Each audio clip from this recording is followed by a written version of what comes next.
আমার মনে আছে আমার ছেলেকে নিয়ে যখন আমি ব্যাংকক চিকিৎসা করতে গেছিলাম,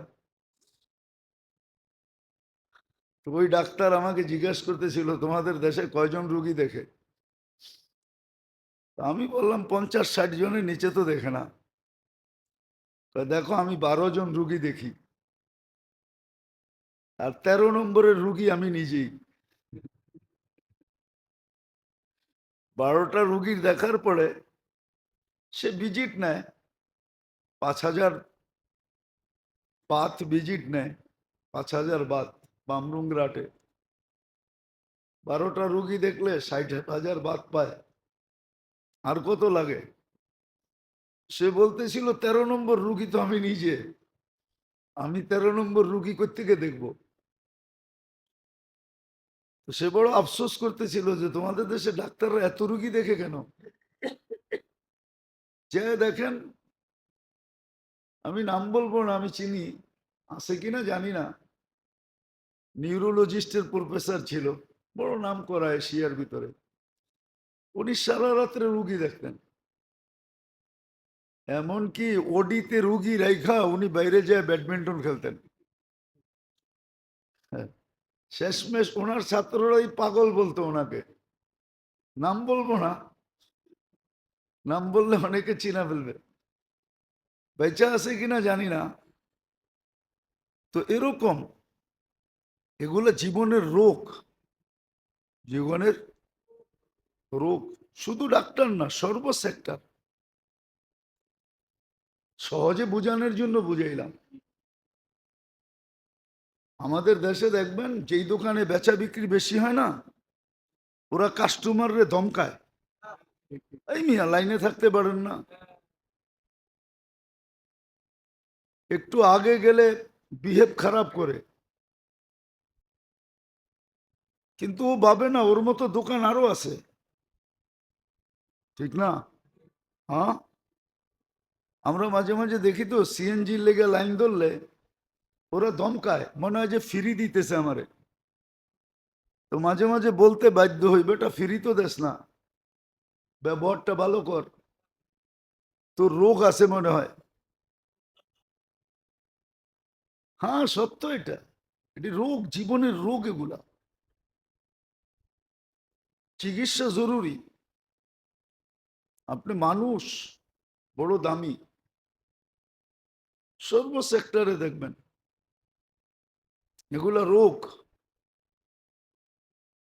এটা আমার ভিতরেও আছে, সবার ভিতরেই আছে, কিন্তু চিকিৎসা হওয়া চাই। কেননা শরীরের রোগ নিয়ে যত সচেতন আমরা, জীবনের রোগ নিয়ে এত সচেতন না। হুম, সচেতন না, সচেতন আমরা না। রিক্সাওয়ালাও দেখবেন মাঝে মাঝে আপনাকে ধমকাবে, অথচ রিক্সা চালায় খায়, ওর রুটি রুজি এটার ভিতরে। এই জন্য এটা রোগ। নবীকে আল্লাহ নিজেই বলছেন, লাউ কুনতা ফাদ্দান গলিদাল কলবে, আপনার ভিতরে আমি দুনিয়ার সমস্ত আকর্ষণ, সৃষ্টির ভিতরে এমন আকর্ষণ নাই যে আকর্ষণ আপনার ভিতরে না দিছি। আপনাকে আমি আকর্ষিত বানাইছি, যে আপনাকে দেখবে আকর্ষিত হবে। কিন্তু তারপরও শিক্ষা দিছে, লাউ কুনতা ফাদ্দান গলিদাল কলবি লানফাদ্দু মিন হাওলিক, আপনিও যদি একটু কঠিন হন, মানুষ আপনার কাছ থেকে দূরে সরে যাবে। এই জন্য মুসা আল ইসলাম বড় জালালি ছিলেন, আর হবেন না কেন? আল্লাহ বড় বড় মোজেজা দিছিলেন, ওনার যুগের ভিতরে শ্রেষ্ঠ, ঠিক না? তারপরও বইলা দিছে কুলা লাহু কাউলান লাইয়িনা, ফেরাউনের সাথে নরম কথা বইল, শক্ত বইল না। তরবিয়ত এগুলা, এগুলা কি? তরবিয়ত। এই জন্য আল্লাহ রসুল রোগ এগুলা চিৎকার দিয়েছেন যাওয়ার সময়, ওমা মালাকাত আইমানুকুম, অধীনস্থের সাথে ভালো ব্যবহার করো। এই কথা সবসময় ভাইবো যে তোমার অধীনস্থ আল্লাহ বানাইছেন, না বানাইলে কি করতে?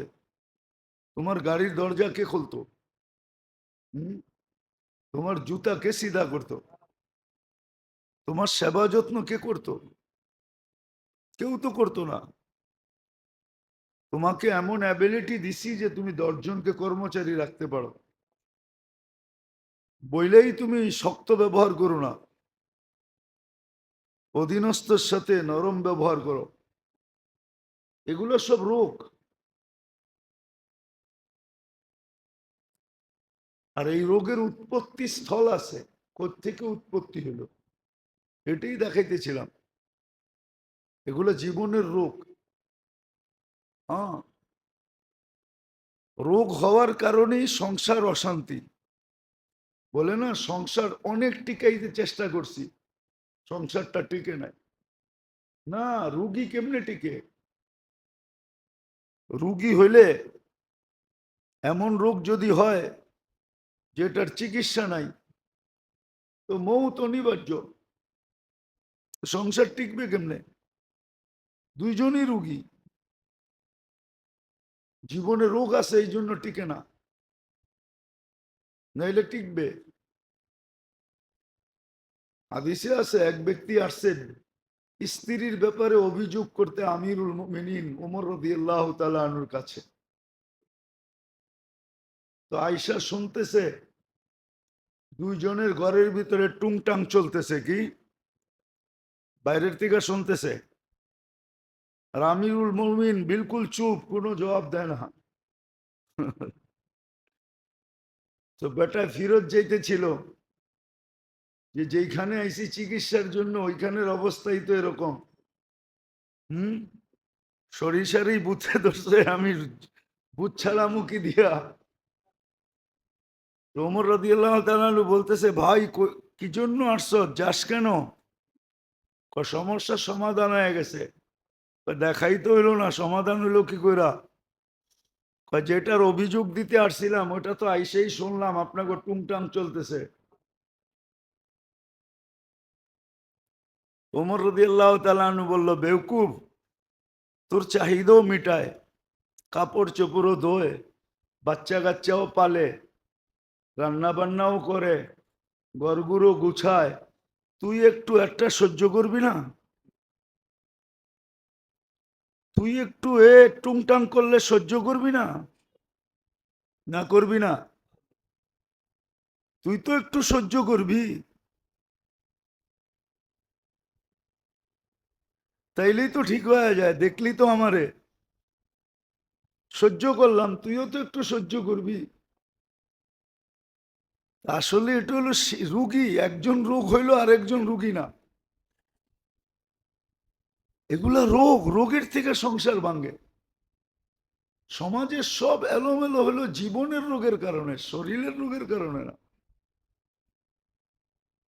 শরীরের সব জীবনের রোগের কারণে। সমাজে যা এলোমেলো দেখেন না, হ্যাঁ, এই জন্যই নিয়ম কানুন বাহির বানাইতে হয়। আর নিয়ম দিয়ে মানুষকে ঠিক করা যায় না, নিয়ম দিয়ে মানুষকে ঠিক করা যায় না, কখনো না। হ্যাঁ, আল্লাহর নিয়ম দিয়ে ঠিক করা যায়। যেটা দিয়ে ঠিক করা যাইতো, যেটা দিয়ে ঠিক করা যাইতো ওটা করে না। যেটা দিয়ে কখনো ঠিক হবে না, বরং রোগ বাড়বে। যেরকম উর্দুতে প্রবাদ বাক্য আছে, মরজ বাড়তা গিয়া জু জু দাওয়া কি। জু জু, যত মেডিসিন বাহির হয়েছে রোগ বাড়তে শুরু করছে। এমন না যে মেডিসিন রোগের মাত্রা কমায়া দিছে, না, মেডিসিন রোগের মাত্রা বাড়ায়া দিছে, রোগীর মাত্রা বাড়ায়া দিছে। নতুন নতুন রোগ আসতেছে। যেটা দিয়া করলে রোগ হইতো না ওটার কাছে দাঁড়াও যায় না। আল্লাহর হুকুম মানলে রোগ হইতো না, নবীর আদর্শ মানলে কোনো রোগ হইতো না, কোনো রোগ হইতো না, এটা গ্যারান্টি ছিল। কিন্তু পশ্চিমারা এমন ট্যাবলেট খাওয়াইছে, বিশেষ করে মুসলমানদেরকে, মুসলমান হর্তাকর্তাদেরকে এমন ট্যাবলেট খাওয়াইছে, ওরা ট্যাবলেট খাওয়ায় সাকসেস হয়ে গেছে, অথচ ওটা ভুয়া। কি ভুয়া? ওটা হাজারো রোগ তৈরি করে। বলুক ডাক্তাররা ওষুধ তো দেয়, কিন্তু নিজেই মনে মনে হাসে যে যেটার জন্য দিছি ওইটা তো ভালো হবে, কিন্তু এটা আরো 10টাই না আনবে। নাহলে কেন বলে সাইড এফেক্ট আছে। সাইড এফেক্ট অর্থটা কি? আরে বলেন, ইংরাজি শব্দ ঠিক না? এটা পড়লে অনেক সওয়াব হইব ঠিক না? ওই কাহিনীর মতো আর কি। ছেলে বলে 2টা দেশে বিয়ে করছে, অন দেখে 2 বর্ষাতি মার সাথে ঝগড়া হয়। তো ছোটটা আসলে একটু ট্যাডন, ওই দেশেই বিয়ে করবো না, কোনো আরব দেশে করবো। যদিও কাহিনী সত্য মিথ্যা জানি না, তো আরব দেশে বিয়ে করে নিয়ে আসছে। তো ওই মেয়ে তো আরবি কথা বলবে ঠিক না? হুম। তো মার তো স্বভাব বউগুর লোকে কি করা, হ্যাঁ, ক্যাচাল করা ঠিক না? এটার লোকও করে। তো এটা ধুমাইয়া আরবিতে গালি দেয়, আর মা বলে হাত বান্ধা খাড়ায় থাকে। তো সবাই জিজ্ঞাসা করছে এটার সাথে হাত বান্ধা খাড়ায় থাকো কেন? কয় ছোটটা এত ভালো, যত গালি দিই না কেন ও আমারে খালি কোরআন শরীফ শোনায়।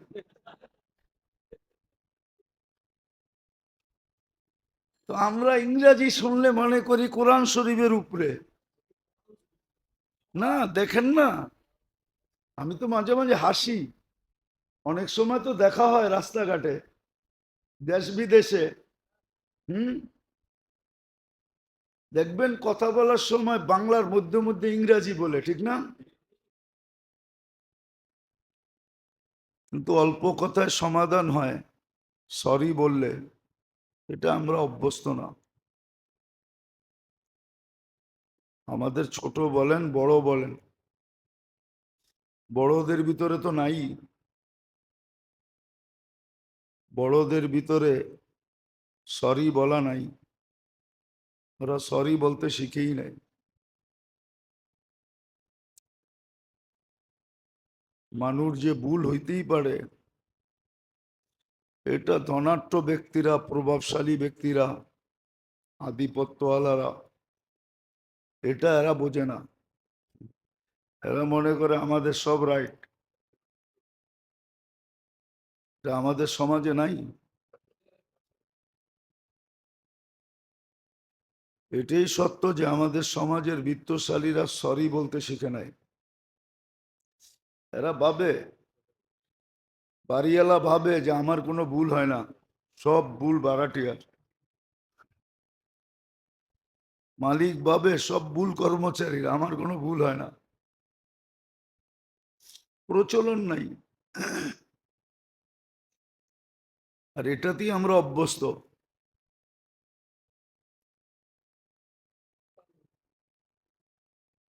কিন্তু দুনিয়ার বহুত জায়গা আছে এখানে সবাই ভুল স্বীকার করে, আর এটা না হওয়ার কারণও আছে। বিত্ত মানুষকে অহংকারী বানায়। বিত্ত, বিত্ত বোঝেন তো? ধন সম্পদ, পদ, আধিপত্য, এটার ভিতরে কি বলে হিট আছে, হিট, গরম আছে। গরম মানুষকে অহংকারী বানায়। শিক্ষা দীক্ষা এগুলা মানুষকে অহংকারী বানায়, হিট আছে। আর এটা না হওয়ারও কারণ আছে, হিট হওয়ারই কারণ আছে। শিক্ষা শিখে কিন্তু সোহবত নেয় না, সোহবত নেয় না।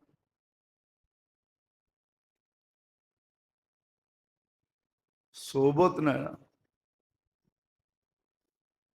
তরবিয়ত যেটাকে বলে তরবিয়ত নেয় না, তরবিয়ত নেয় না।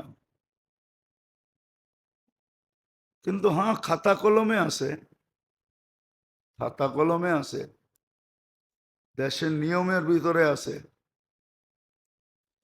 যে প্রজাতন্ত্রের আমলারা প্রজাতন্ত্রের সাথে কেমন ব্যবহার করবে, ওটার কিন্তু বই আছে।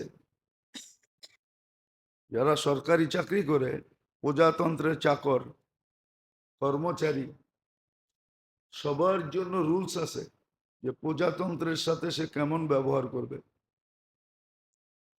অর্থাৎ জনগণের সাথে সে ব্যবহার কেমন করবে, আচরণ কেমন হবে। কিন্তু এটা শুধু বইয়ে আছে, বইটা বইয়ে থেকে যায়, অভ্যাস হয় না, আদত হয় না, আদত হয় না। উদাহরণ দিলে বুঝে আসবে। সমস্ত সেক্টরে কর্মচারী রাখা হয়েছে জনগণকে সেবা দেওয়ার জন্য, ঠিক না? হ্যাঁ, আর সে বেতন পায় জনগণের থেকেই, ঠিক না? কিন্তু সে চোখ দেখায় কাকে? চোখ দেখায় জনগণকে। বাবার বিষয় কিন্তু। আবার চেতা যাবে বললে, তারপরে বইলা ফেলি, ঠিক না? রোগ তো এটা, রোগ, জিন্দিগির রোগ এগুলা, এগুলা জীবনের রোগ। ডাক্তার যদিও বলে যে আমি সেবা দিই, কিন্তু ভিজিট তো নেয় নেয় না? হ্যাঁ, নেয় ভিজিট, ভিজিট নেয় না, তাহলে এটা সেবা হইলো করতে গা। আচ্ছা, মানলাম সেবা হইলো, হ্যাঁ, তার তো বাবা উচিত, যেই ডাক্তারের রুগী নেই সেই ডাক্তার কান্দে যে আমার কোনো রুগী নেই, ঠিক না?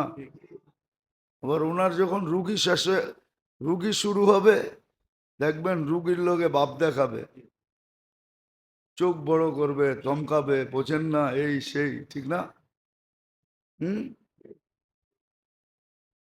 তা আমাদের দেশে কিন্তু এই জন্যই তো আমাদের দেশের রুগী সব বাহিরে কেন যায়? থিওরি তো দুইটাই দুনিয়াতে, ডাক্তারি লাইনের তৃতীয় কোনো থিওরি নাই। একটা হলো ব্রিটিশ থিওরি, একটা হলো আমেরিকান থিওরি। ডাক্তারি লাইনে এই দুটা থিওরি, বলুক ডাক্তাররা আমি ভুল বললে। একটা হলো আমেরিকান থিওরি, একটা হলো ব্রিটিশ থিওরি। এই দুই থিওরি, আর কোনো তৃতীয় থিওরি নেই, তৃতীয় কোনো, দুইটাই থিওরি। তো এই দুই থিওরি সারা দুনিয়ায় চিকিৎসা হয়। মেডিসিনের মাদার গ্রুপ কোনো চেঞ্জ নাই। মাদার গ্রুপ বুঝেন? মেইন যেই গ্রুপটা যেটা দিয়ে ওষুধ তৈরি হয়, এটার ভিতরে সারা দুনিয়ায় কোনো চেঞ্জ নাই। হ্যাঁ, নামে চেঞ্জ আছে। গ্রুপ প্যারাসিটামল, আমাদের দেশে নাপা নাম, গ্রুপ প্যারাসিটামল। যেমন গ্যাস্ট্রিকের ওষুধ, গ্রুপ, নাম ভিন্ন ভিন্ন। পেন্টাপ্লাজল, সারা দুনিয়ায় পেন্টাপ্লাজল, কিন্তু কোম্পানি নাম ভিন্ন দিছে। তো মাদার গ্রুপ সব সমান, কিন্তু তারপর আমাদের দেশ থেকে বিদেশে যায় কেন? বই তো সবই এক, দুনিয়া সারা দুনিয়া একরকম বই পড়ায়, কোনো পার্থক্য নাই বইয়ের ভিতরে। বলো যে পার্থক্য আছে। হ্যাঁ, 50-60 লাখ রুগী কেন ইন্ডিয়া যায়? বোঝা গেল ওইখানে বইতে যা লেখা আছে ডাক্তারের জন্য ব্যবহার, ওইটা ওরা করে, আমরা করি না। পার্থক্য এতটুকু, চিকিৎসা একই, টেস্ট সারা দুনিয়ায় একরকমই। বললাম না, থিওরি দুইটা, এর বাইরে যাওয়ার কোনো সুযোগ নাই। চাইতেও পারবে না, গেলে ডাক্তারের লাইসেন্সও বাতিল হবে, যে এই থিওরি তুমি কোত্থেকে আনলা। কিন্তু রুগী সব কেন বাইরে চলে যায়? যে অঙ্ক দিয়ে আসে ইন্ডিয়া, সিঙ্গাপুর, থাইল্যান্ড, এটা দেশে থাকলে দেশ আরো উন্নত হইতো।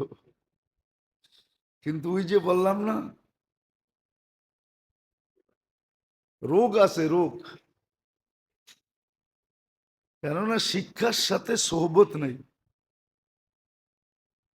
হ্যাঁ, সোহবত ছিল, ছিল সোহবত, নাহলে ইন্টার্নি করায় কেন? ইন্টার্নিটাই সোহবত।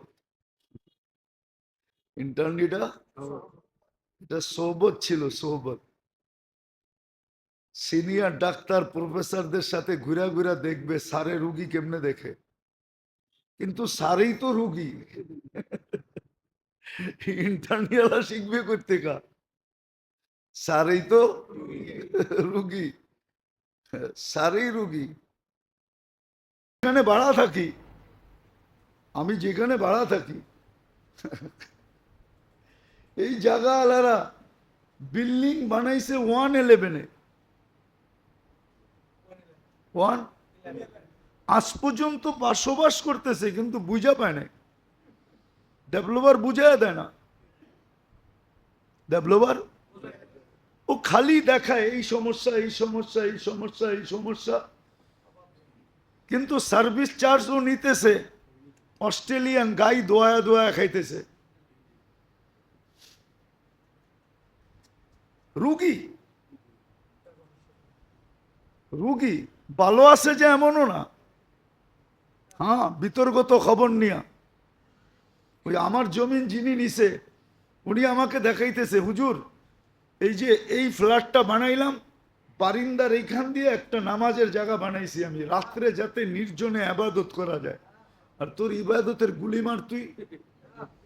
হ্যাঁ,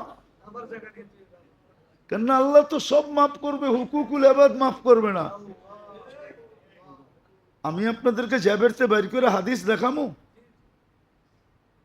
এক ব্যক্তি আছে, কিচ্ছু করবে না, শুধু ছোট একটা আমল করবে, যার কারণে সারা রাত্র দাঁড়ানোর সোয়াব পাবে, সারাদিন রোজা রাখার সোয়াব পাবে।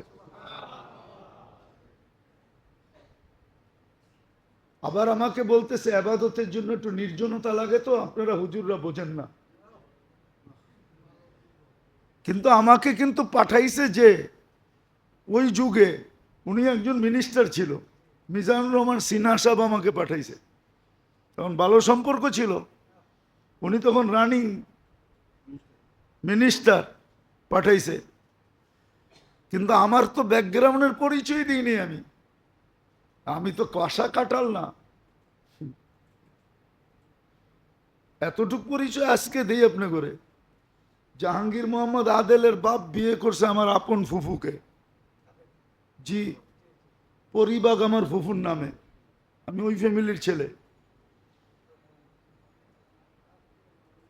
আমার ফুফুর নাম ছিল পরি বিবি।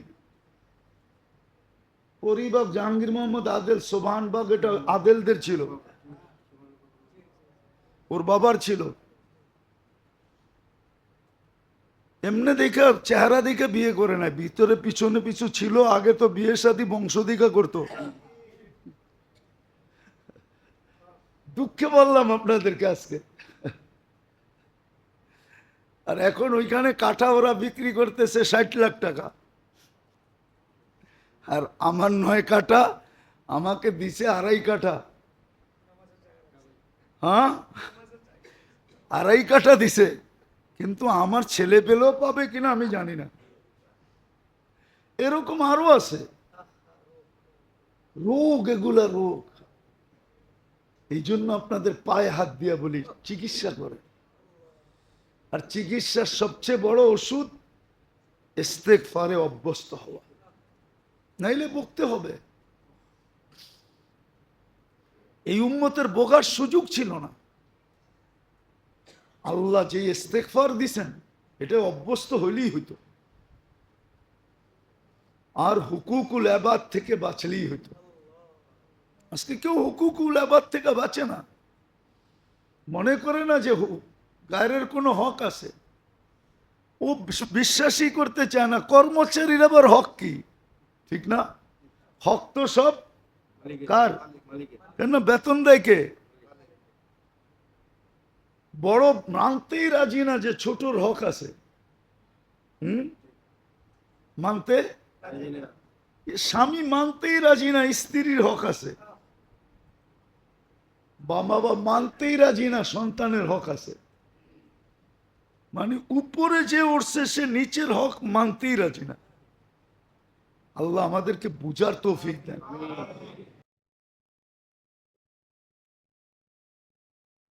অতীত জুমা থেকে কথা চলতেছিল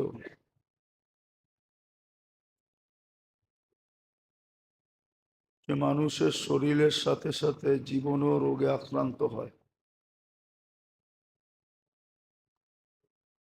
চিকিৎসা যদি দুনিয়াতে না হইল, তাহলে আখেরাতে নিঃসন্দেহ হবে, এতে কোনো সন্দেহ নাই। হ্যাঁ, চিকিৎসা রোগের থেকে বাঁচার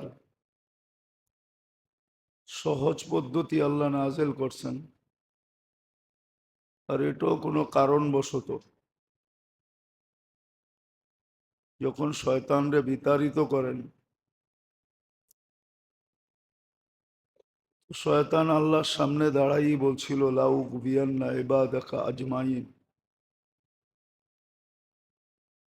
সবাইকে আমি গুমরা করে ছেড়ে দিব।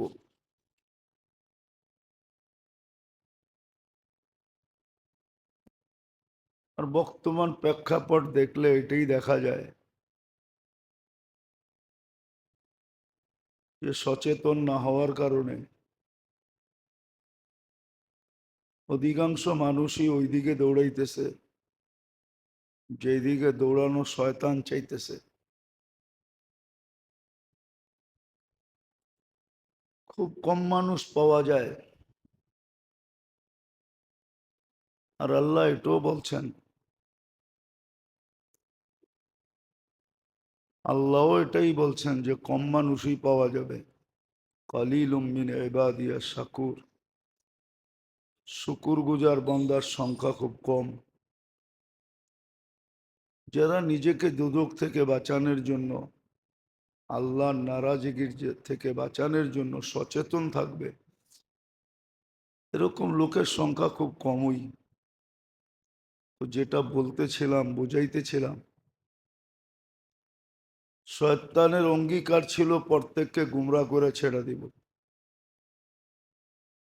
ফেরেশতা বহুতবার কাঁদছেন। ফেরেশতাদের কান্নার ভিতরে এই দিনও একদিন, এটাও একদিন, যেদিন শয়তানকে বিতাড়িত করেন আর শয়তান বলছিল যে সমস্ত বন্দাকে গুমরা করে ছেড়ে দিব।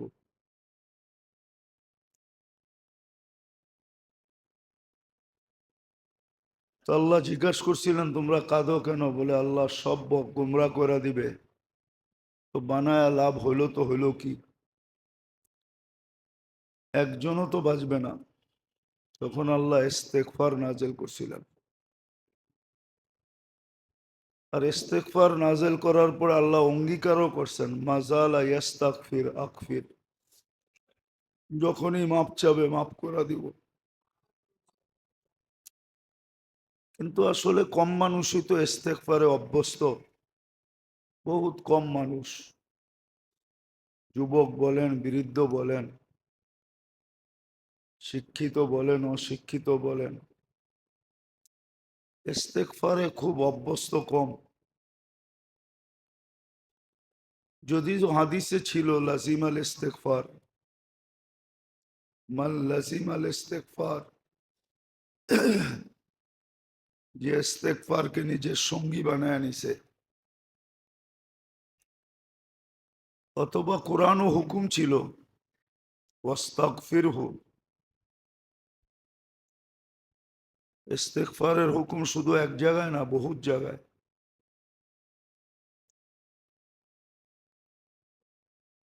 আর আল্লাহ ইস্তেগফারকে খুব ভালোবাসেন।